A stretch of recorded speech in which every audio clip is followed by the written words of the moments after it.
Grabe na nga ang mga kaganapan mga be. Nag-walkout daw bigla si Fatima Bosch sa isang Telemundo interview matapos siyang tanungin tungkol sa kanyang pagkapanalo, mga kontrobersya at sunod-sunod na kasyong iniugnay sa kanya sa Miss Universe owners. At hindi lang yan, kinansela niya ang buong press tour kasama ang Telemundo.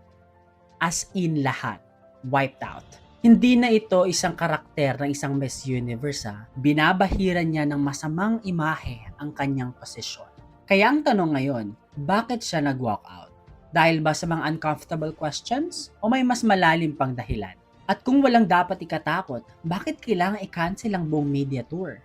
Sa totoo lang mga bea, habang tumatagal, mas lalong lumalabo ang sitwasyon. Kapag Miss Universe season, dapat puro glam, advocacy at celebration. Pero ngayon, puro damage control at controversy ang nakikita natin. At kung totoo man na hindi siya komportable sa mga tanong, ano ine-expect mo? Reigning Miss Universe ka. That should be expected kasama sa corona ang pressure at accountability. And as a reigning Miss Universe, you should know how to handle situations. At kung may mga kasong ang hinihintay, naku po, lalo itong magbibigay ng dahilan sa mga bashers para sabihin may tinatago nga talaga.